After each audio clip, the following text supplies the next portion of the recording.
You're gambling with World War III. You're gambling with World War III. He broken this ceasefire. He killed our people, and he didn't exchange prisoners. We signed the exchange of prisoners, but he didn't do it. What kind of diplomacy, JD, you are speaking about? Mr. President, with respect, I think it's disrespectful for you to come into the Oval Office and try to litigate this in front of the American media. Trump and Vance, begin to detect, okay, this is a bait and switch. Some people think that it has to do with the fact that Zelensky got sideways with Vance, and then eventually he got sideways in an argument with Trump. But that's not it. That was a surface manifestation of a below surface issue, and that issue was the fact that Zelensky had been invited by President Trump to come to the White House to sign this agreement. So the Trump administration believed Zelensky was going to sign. What set everything sideways was the fact that... Welcome to another episode of Ideas Have Consequences with me, Larry Alex Taunton, and I am speaking to you from Rome, Italy. Italy. I love Italy. Some of you wonder, why is he in Rome? Why is he here a lot? Why is he there a lot? Well, I use Rome as something of my European and African base of operation. That's because there's an international airport here and you can get anywhere. So I try to push all of my European and African engagements in more or less the same part of the year. And then I just come and hang out in Rome and fly to Africa and fly to Eastern Europe and fly to Western Europe and then hang here. And that's because Rome, if you've never been here, you should think about coming. It's a beautiful city, generally beautiful weather. It's raining today. I mean, it is wintertime, but I love the Italians. They're generally friendly people. I love Italian food. Who doesn't love Italian food? Something wrong with you. You don't like Italian food. The history is wonderful. The architecture is beautiful, and it's far less expensive than cities like Paris or Barcelona or Madrid or London, which is crazy expensive. But that's not what I'm really going to talk to you about today. Today, we're talking about Vladimir Zelensky's visit, at least in part. There are a couple of other topics I want to get to, but we're talking about Vladimir Lenin. He behaved like Vladimir Lenin. Vladimir Zelensky's visit to the White House. Now, by the time this airs, it'll have been a few days since that visit took place, and you will have read just an avalanche of commentary. And a lot of it really is deceptive. And that's because a lot of what is being put out, particularly on the left, there's a little bit on the right, but particularly on the left, is stuff that's designed to make Zelensky look like he owned Trump. He owned Vance. He is one of the most absurd ones I saw is that he's now the leader of the free world. That's said by somebody who knows very little about Ukraine or is just a liar, or very little about Zelensky himself, and trying to portray him as a hero and Trump as a villain. Now, do bear in mind that the deep state, which is real, they want this war to keep going. They need it to keep going. And that is because they're in the process of losing one of their primary sources of funds, of money laundering, which is USAID. And I want to say to the posse, we have played a very critical role in taking down USAID. We're not the only ones. There are others who have played a role here, but we have revealed this to the President of the United States. We've revealed it to very, very powerful people in the United States government, and they're taking USAID down. So Ukraine is another means of money laundering, and they want that money to keep flowing. And there's a lot of other nefarious things that are going on in Ukraine, biolabs, child trafficking, you name it. Is going on in that part of the world. So the deep state, they want that war to keep going. They want the money tap to remain wide open. And here's Trump saying, we're going to end that war. We're going to have a negotiated settlement, a negotiated peace. and we're going to stop the suffering. So to that end, Trump has been talking about the need for a negotiated agreement between the United States, between his administration and Vladimir Zelensky's government. But what is that agreement about? Well, the agreement has to do with the fact, as Trump points out in this press conference that took place at the White House, that the United States has given roughly $350 billion in aid to Ukraine. And he says in the press conference, he says, you know, the Europeans, they've given some, not nearly as much, but they've given some, but they gave it with guarantees that they would be repaid. They gave it in the form of loans. So they have the expectation of being repaid. But Trump points out, he says, but we don't have any such guarantees, and the American taxpayer deserves them. So we recognize that Ukraine doesn't have the hard currency to pay us back $350 billion, which is why they borrowed it in the first place. But they do have it in terms of their mineral wealth, soil, the ground. We want access to Ukrainian ground, and Zelensky, Trump believed, Zelensky is here to sign that agreement, and we're excited about it. And he says we need this mineral wealth. We need it to make computer chips and this sort of thing. At some point in the press conference, somebody says, well, "What about natural gas?" And Trump says, "We don't need Ukraine's natural gas. We're the world's leader in natural gas. We have abundant natural gas resources.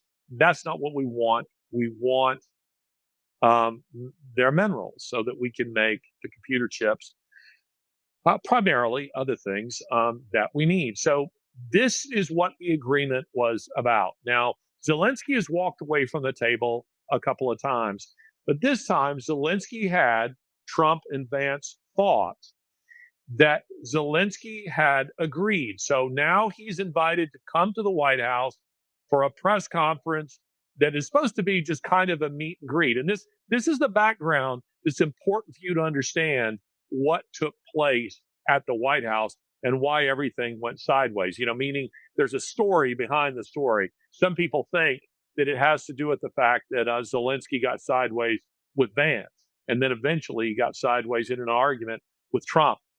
But that's not it. That was a surface manifestation of a below surface issue. And that issue was the fact that Zelensky had been invited by President Trump to come to the White House to sign this agreement. So the Trump administration believed Zelensky was going to sign. What sent everything sideways was the fact that Vance begins to pick up on the fact that Zelensky has deceived the President of the United States, and that he has come to the White House with zero intention of signing it. He is instead using the invitation to get in front of the American public, the American press, to criticize the Trump administration, the hand that feeds him, and to then renegotiate, readjudicate the agreement that Trump and Vance believed was already a done deal. But he's now trying to renegotiate it in front of the media. So Trump and Vance, begin to detect, okay, this is a bait and switch. That's what this guy has done. He has lied to us. He didn't come here to sign this agreement. Nothing of the kind. This guy has lied to us. So that's the what's going on below the surface in this particular case. And I want to make sure that you understand that, because that would be missed by a lot of the public here. But I've watched the entire exchange, and I want to kind of go through it, and we'll play a few clips for you in here so that you can see what happened. But if you want to understand the war in Ukraine, what we're talking about here today will help you understand, the broader issues. So again, here's Trump expecting Zelensky is going to sign, and he's just having, what he expects is going to be an upbeat press conference, which is a celebration of this agreement. And why celebrate the agreement? Because the agreement, first of all, it's a promissory note to the American taxpayer. It's Trump saying, Biden didn't have your back. I do, American taxpayer. We're going to get back in some form and in material. We're going to get back from Ukraine your tax dollars in a way that is beneficial to the United States. The second thing that Trump sees as celebratory is that he's indicating that this is a precursor to a negotiated settlement, a peace deal with Russia, that this will lead to a ceasefire. But Zelensky doesn't see it that way at all, of course.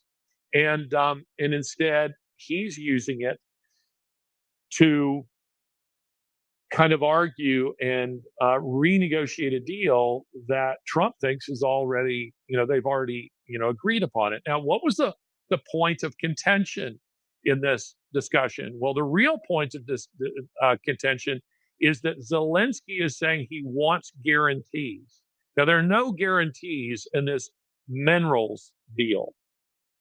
No guarantees that is about Ukrainian security, about Ukraine's future. It's more of a business deal that's being negotiated over here. And so he keeps saying that he wants the United States to offer guarantees to Ukraine. And what he's talking about there is he means guarantees of Ukraine's borders and guarantees of Ukraine's safety. That is a military kind of an agreement where if Vladimir Putin should violate any ceasefire agreement, that the United States will come to the defense of Ukraine. Now, I'm going to tell you why I think that's a terrible idea for the United States to offer that, but we'll come back to that in just a moment. But this is what he's wanting. He's saying, I want guarantees from the United States.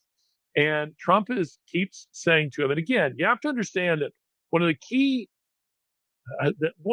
to understanding Donald Trump, if you want the tumblers to line up in understanding who he is that Donald Trump, and he says this in the press conference, Donald Trump sees himself as a very skilled negotiator. He's a businessman, and he says, I've done this my whole life. This is what I do. I negotiate deals. And he says that this is what I'm trying to do here on behalf of Ukraine. And so Zelensky keeps wanting to make changes to the agreement that they're about to sign. And Trump is saying to him, hold on, we'll get to a discussion about guarantees at some future deal, some future time. But right now is not the time for that. This negotiation, this arrangement, this agreement between my country and your country, President Zelensky, this is what has to happen first.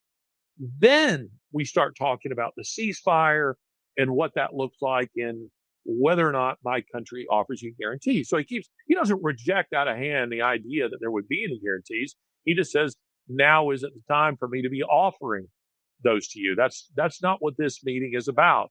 But Zelensky decides to keep sort of pushing the issue. And throughout all this, I want to point this out, and it's not because I'm just trying to dump on Zelensky, not that I mind if anybody does, because I think he's a deeply dishonest would-be little dictator. I mean, he keeps talking about freedom and democracy. He just canceled elections in his own country for the second time.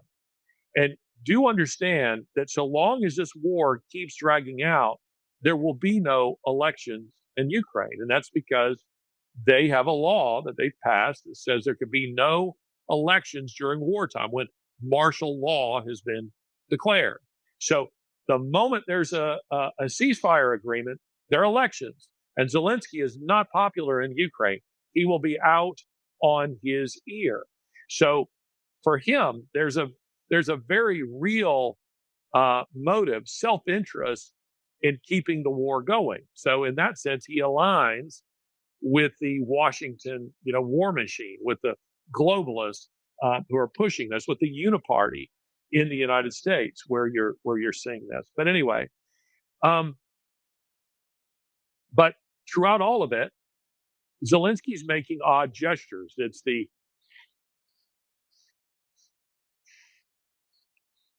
the ones where it's not just simply a nose wipe, an itching nose. It's the ones that you see people do when it's clear they're using cocaine, and it is quite clear Vladimir Zelensky is a cocaine user.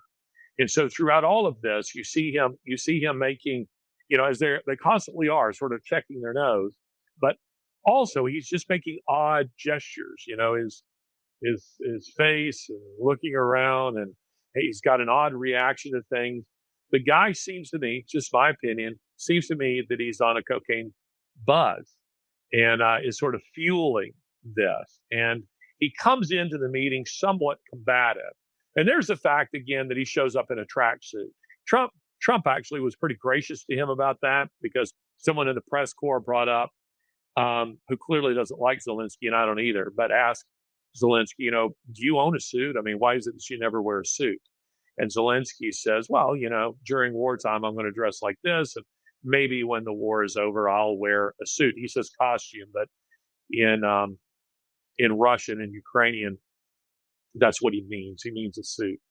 Maybe after the war, maybe there'll be one that is nicer than yours. Maybe it won't be nicer than yours, but I will eventually. And Trump says, in his defense, he says, I think he looks great. I think he looks fine.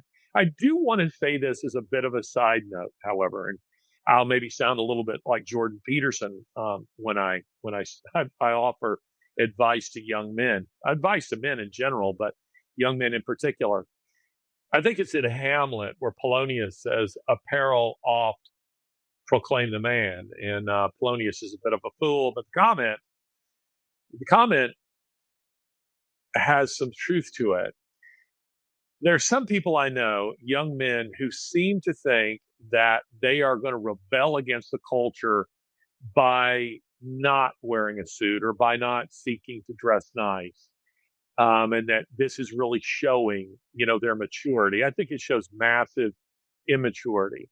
And the reason for that is I don't like wearing ties, and as a rule, I don't. But I frequently wear sports coats and, nice shirts, slacks. The point is to try to look professional, to look appropriate to the occasion. You don't need to have that when you're mowing the grass, but you should show respect for other people. And I think that a lot of young people don't understand, a lot of young men in particular, don't really understand that the point really isn't about you at all. It's about, do you take a particular occasion seriously? And a visit to the White House is a solemn occasion. I mean, it's America's house. It's kind of hallowed ground for our nation. And so to kind of show up there with a meeting with the President of the United States, and by the way, I don't care if that president is Donald Trump or if it's Obama or if it's Biden. The point isn't the man, the point is the office, that you should show reverence and respect for that office and for that institution and dress appropriate to that occasion. I dare say that if you show up, to pick up your date and you're looking like a slob, it's communicating something to her. It's communicating that you, first of all, don't have much self-respect. And second of all, you don't have much respect for other people, particularly not for her. So I do have an issue with the fact, I thought Trump, again, was very gracious in saying to Zelensky, hey, I think you look just fine. He was being a very gracious host, but is classless. And Zelensky means it to be. He's spoken to our Congress dressed like that. And for me, it's just absolutely classless. And it shows in part that he's just a classless individual. And that, of course, comes out throughout this particular meeting. But again, Trump, defends him on that particular point. But his facial gestures and everything seem just a little bit off to me. Now, Zelensky, I will say, was generally speaking respectful throughout, again, the entire press conference is right at about 50 minutes. And I would say that things go sideways at about the 38-minute mark, somewhere in there. So throughout most of the press conference, Zelensky was pretty, was fairly respectful, fairly gracious throughout most of it. But the idea that somehow the president and the vice president ambushed Zelensky, which is what you're hearing from the left, is complete nonsense, because that's not at all what happened. Somebody in the press corps had asked the president of the United States a question about Ukrainian territory, that Putin had invaded, and what was being done. Now, throughout most of the press conference, Zelensky was gracious and respectful throughout most of it. Now, he had a bit of a pugnacious demeanor, and I can be somewhat sympathetic with that. His country is at war. That's no doubt extremely stressful for a Ukrainian president, for any president. And there are things that he hoped to get from the United States. But he was, from a 50-minute press conference, I would say that throughout 38, 39 minutes of it, he was pretty respectful. But then things start to go off the rails, and they do when a member of the press corps asked Trump a question about Zelensky's invasion and about, territory that Zelensky had I think I said Zelensky's invasion, Putin's invasion and acquisition of territory. And, what was the president going to do about that? And how did that figure into any kind of security agreements? So the press, it seemed to me, had been prepped to keep asking questions about Ukrainian security. And the president keeps pushing back on all of that and saying, now's not the time. That's not why we're here. We're here to sign a kind of a mineral rights agreement with Ukraine. That's what this is about. The issues of security are something to be discussed in the future. But then Vance comes in and says, if I may, I'd like to respond to that question as well. And he begins to reply to this member of the press.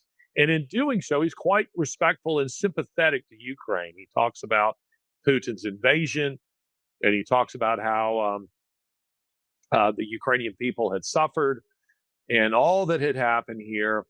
But he says now is the time. The gist of what Vance was saying is that now is the time for a negotiated settlement, because Vance doesn't believe, we know this from the things that he said elsewhere, that Ukraine has any kind of clear path to victory. And this is what's very, very important for you to understand about this war. Democrats, rhinos, the Washington war machine, member of NATO states who are trying to push this war, they keep suggesting that the war should continue, but to what end?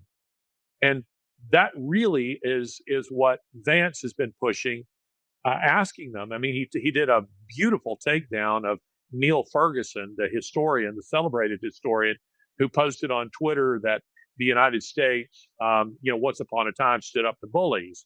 And Vance just put a beat down on him on Twitter and said, it's great to pontificate about how we might continue this war and standing up to bullies and everything that we should do. Where do you see a clear path here? There isn't a clear path.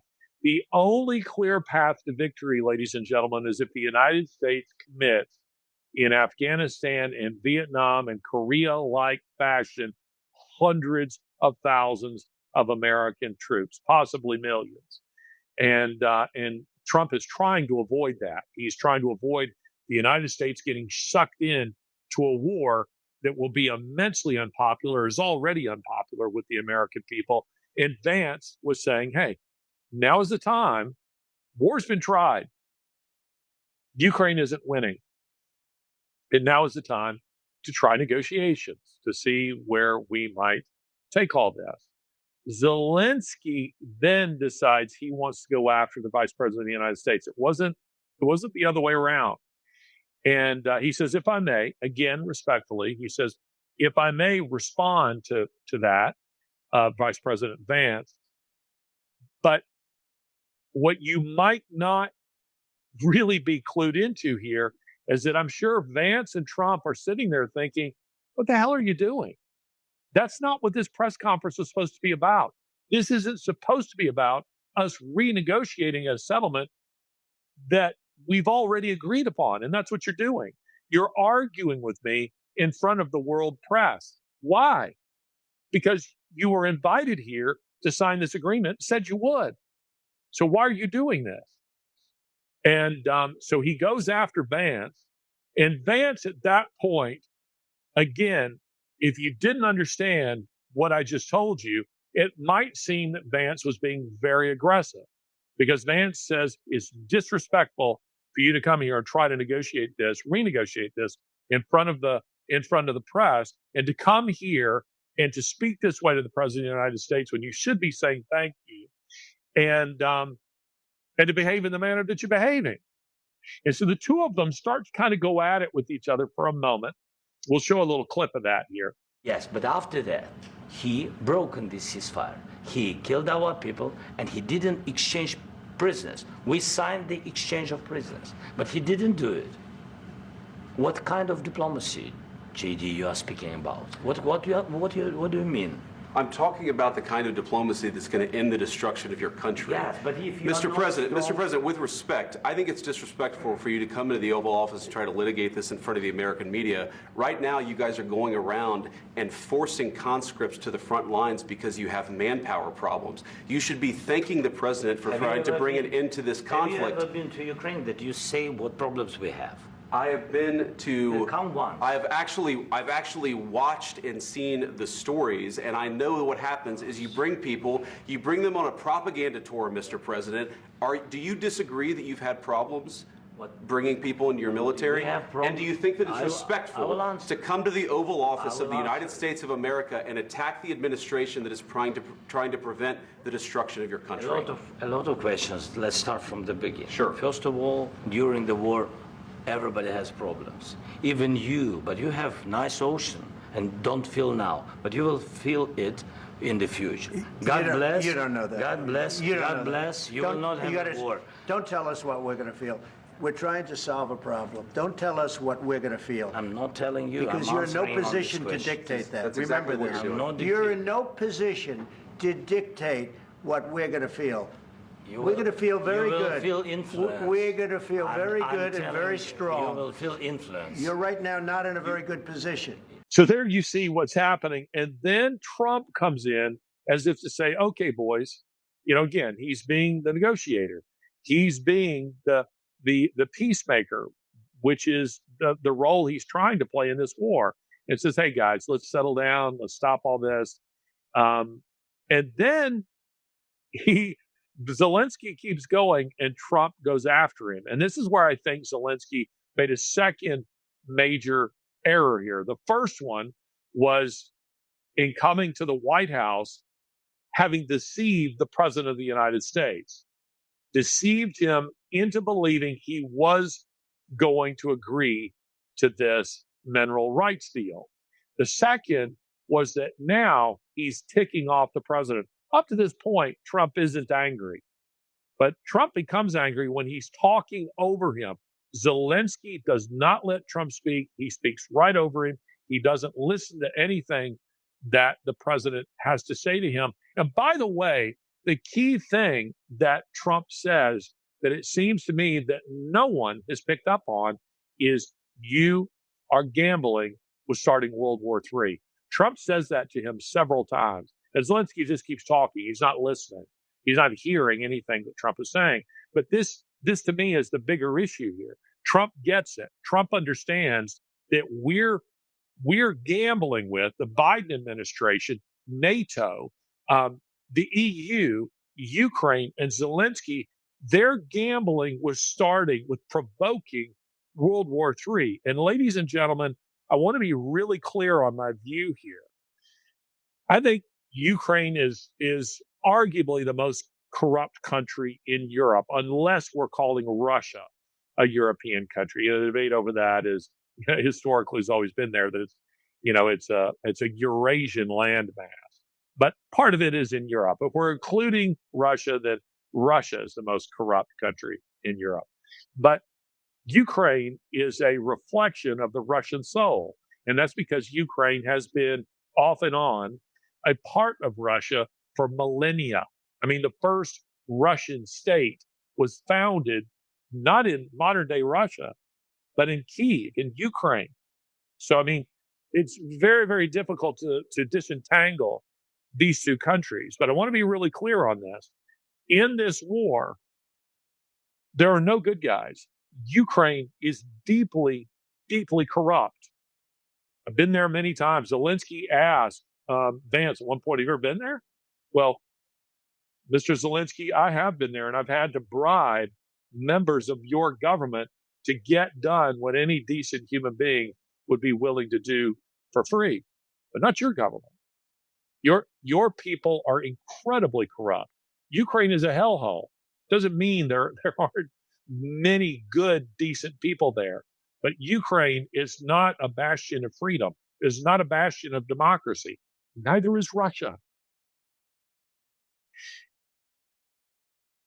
And maybe the most corrupt player in this entire war has been my own country. So again, I see no good guys in this war, not the United States, not Ukraine, not Russia. I see only victims, and, well, criminals who are playing a role here, and criminals who are benefiting from the open tap of American taxpayer dollars that are going into a sinkhole. A sinkhole. This war is unwinnable unless the United States commits hundreds of thousands, possibly millions of troops. You want to send your boys to die in Ukraine? I don't. It's not a war worth fighting for. Ukraine isn't worth fighting for. I'm not willing to lose a single American in a war fighting for Ukraine.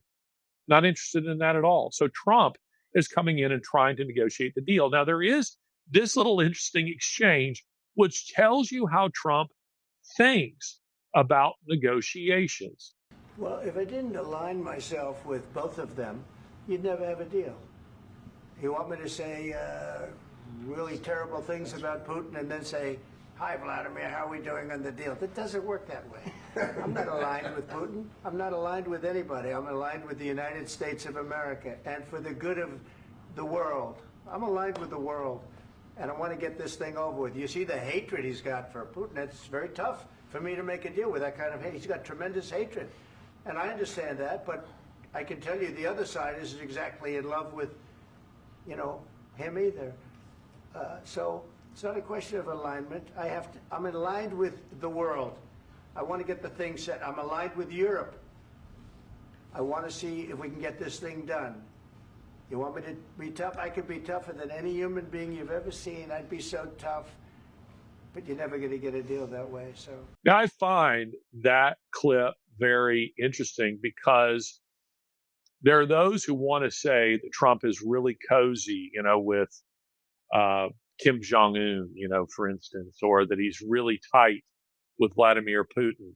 I don't think that's the case at all. I think Trump sees them both for what they are, but I think he also, as a negotiator, thinks it makes no sense to personally insult someone with whom you're trying to negotiate.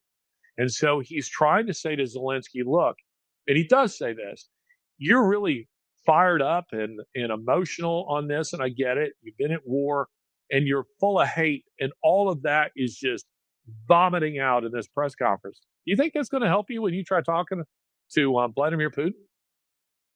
Do you think that's going to help? You're not in a position for that. And this brings me to my primary point about Zelensky's massive miscalculation. Listen, I've been in negotiations where I've had the upper hand and negotiations where I didn't, where I was on the other side. And when you have the upper hand, I, as a Christian, always hope, always think that you should seek to be gracious. I'll never forget a man telling me many years ago, and this applies to government. Larry, you want to push away from the negotiation table where both sides feel like they got a fair deal. You don't want a deal with somebody where they're grudgingly, angrily. I mean, sometimes it has to be that way, but generally speaking, it's It isn't what you would want. It's not the ideal. It's not the goal. Where someone is grudgingly signing a check or signing an agreement with you, because that's a recipe for future conflict. And by the way, historically speaking, not only is that true in a business deal, well, let's just go to World War One.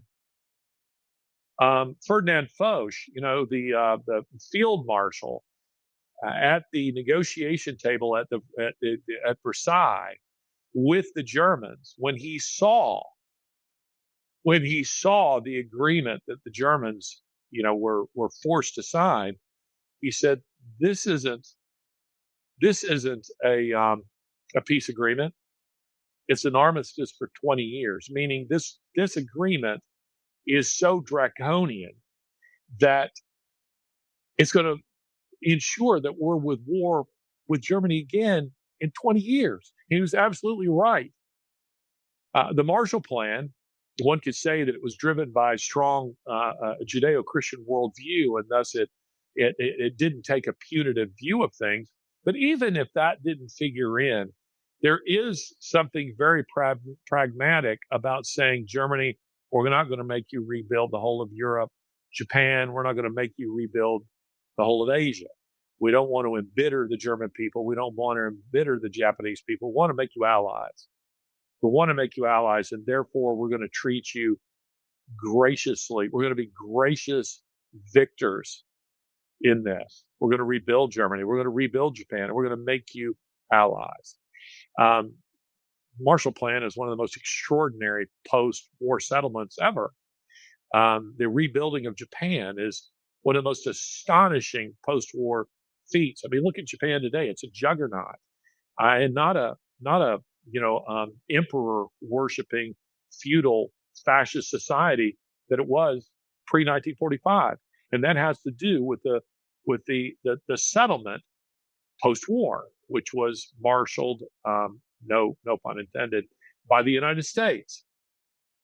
Trump knows that, and Trump is trying to take that kind of approach, and he's saying, listen, Zelensky, airing all this stuff out here in public, this isn't helping your cause at all. Isn't helping your people. You calling names at Vladimir Putin, maybe you feel that way and you say it privately. Let's not say it out here, because you need him.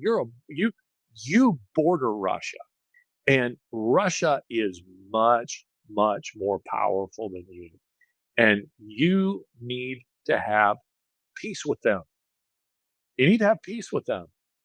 And you keep talking like this, and Trump says this to him, keep talking like a big guy, but you're only a big guy to the extent that we make you a big guy. And what I'm trying to communicate to you is we don't intend to do that much longer, because this isn't a war we want. So this is very important towards understanding what's going on in this particular meeting, and why. By the way, the massive miscalculation. I've said, what you would do when you have the upper hand in a negotiation, be it business or something like this that involves governments. When you don't have the upper hand, when you are clearly the weaker party in a negotiated settlement, you have to be shrewd. You have to be wily. You have to be gracious. You have to not try to piss off the other parties that are in the negotiation.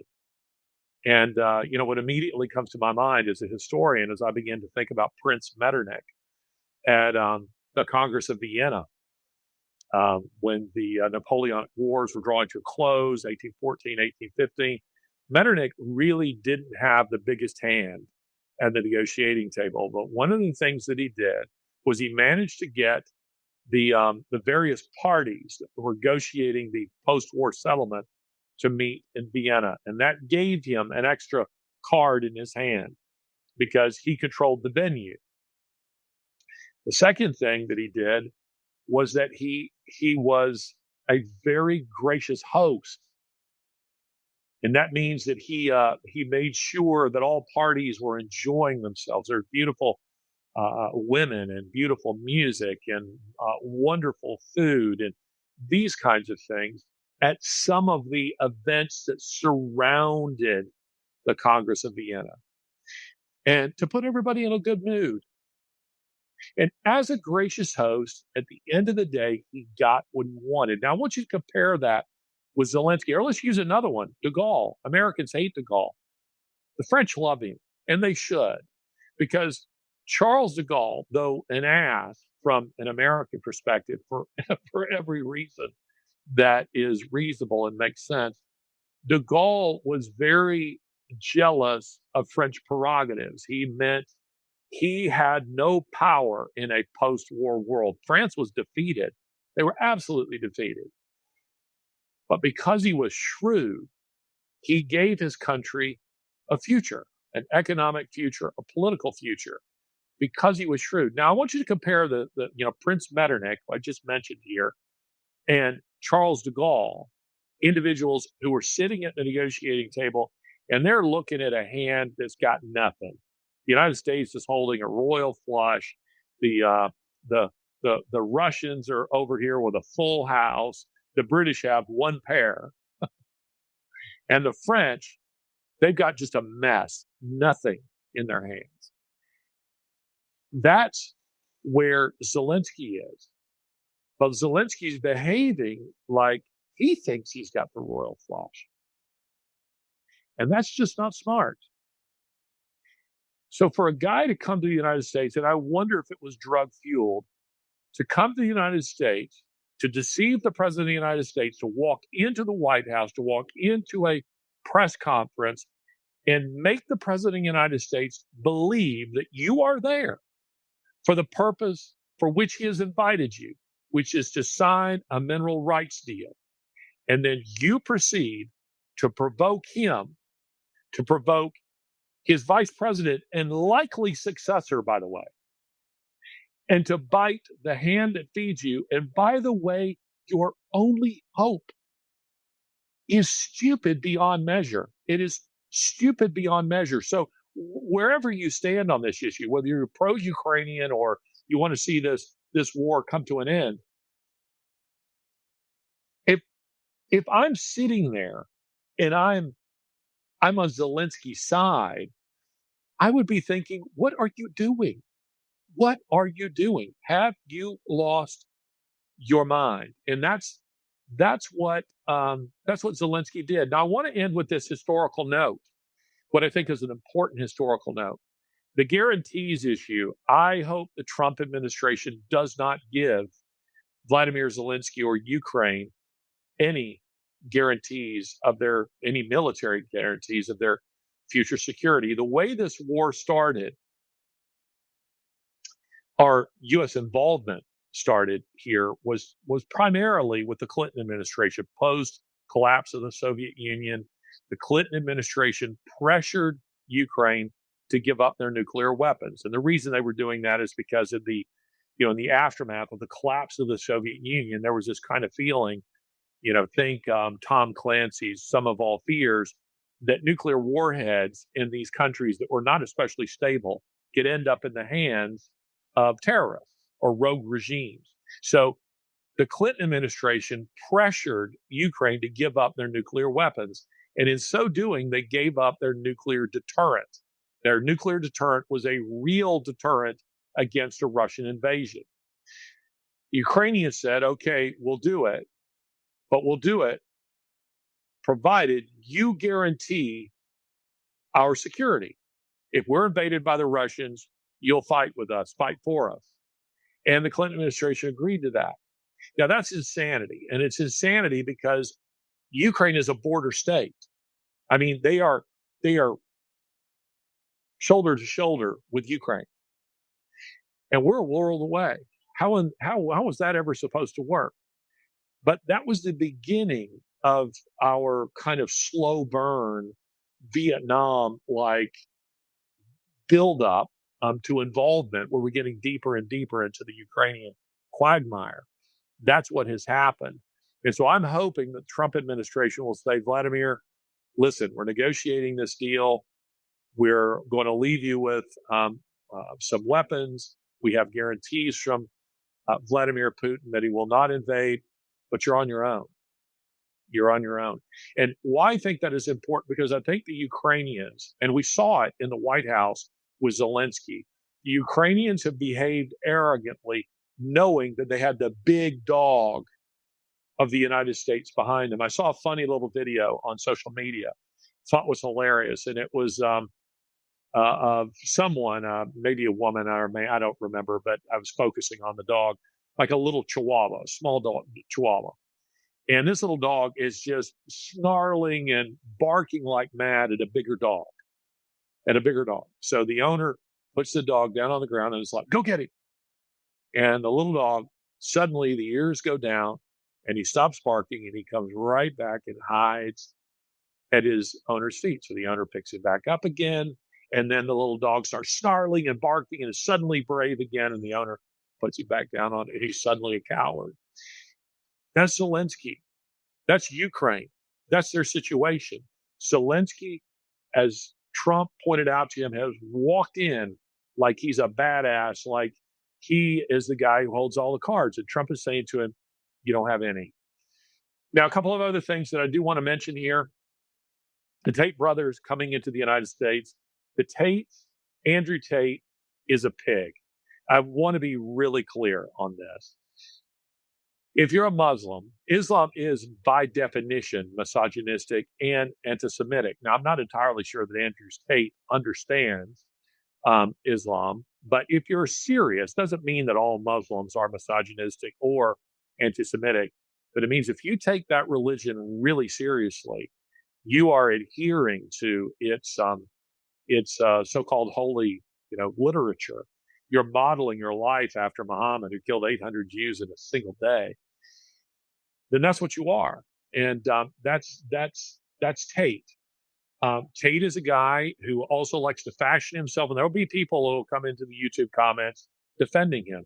You're very foolish to do this. He is a sex trafficker. He is he thinks it's really manly to.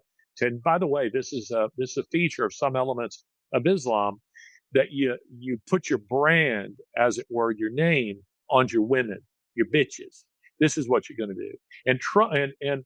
And this is a guy who we have it on video, him bragging about the fact he's been abusive to women, that he's groomed women. I think Trump needs better advice, better counsel as it relates to Andrew Tate. I liked what Ron DeSantis said. You're not welcome in our state. We don't want you. And this brings me to something that I hope members of the posse, I think, are very aware of this, but it's worth mentioning. Trump built brilliantly a coalition to take down the Democrats in the elections in November. He built a coalition that included an array of interesting celebrities. I mean, everyone from Dana White and eventually, a guy like Joe Rogan, and he brings in at the Republican National Convention. And he even I'm not thrilled about, but he had a porn star there speaking on his behalf, and that's not one that I want. But the point being, he did build a very big tent and brought a lot of people on board. Elon Musk, most famously, and it was just a couple of years ago, Musk was trashing Trump on Twitter. But now Musk is right there with him in the Oval Office. So that speaks to Trump's ability to negotiate and to do what he said to Zelensky he's good at doing. Trump knows he's good at that. That's his primary skill set.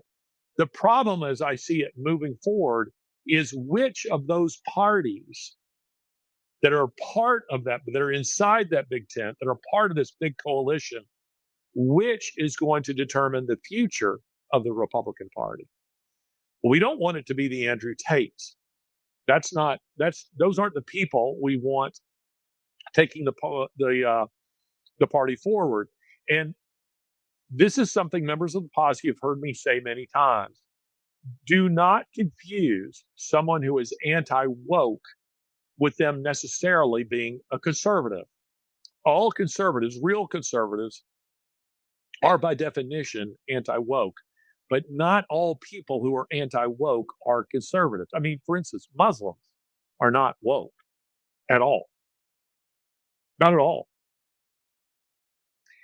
But they're not conservatives in the sense that we mean it here. And the conservatism that I'm talking about, authentic Western conservatism, is founded in a Judeo-Christian worldview that is based on the Decalogue, the Ten Commandments. That's where it finds its foundation, its basis.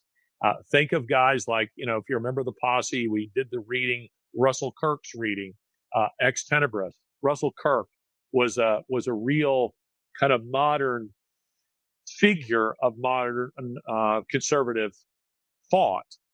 Well before him, Edmund Burke, who's one of my great heroes. Edmund Burke, who was this silver-tongued Irishman parliamentarian, and who's very famous for his book Reflection on the Revolution in France, which he wrote after the French Revolution in 1789. Still worth reading. But the point being that conservatism, authentic conservatism, is rooted in the Ten Commandments. That's where the ideas spring from. And so when we're talking about an Andrew Tate, that's not him. That's not the basis that he's going off of. And a guy like that is a pig. We do not want him to be part of any kind of conservative movement going forward. And listen, I recognize that there are a lot of young men, some of whom are going to come in to the YouTube comments and trash me because they don't like me saying anything negative about Andrew Tate. He should not be. Listen, I get it. Some of you are attracted to him because he can offer sometimes very incisive, witty critique of woke culture, kind of the way Jordan Peterson, sometimes does. And so I can find myself watching Tate saying things on certain aspects of wokedom, which I find absolutely, repugnant, and go, that's funny. He's right about that.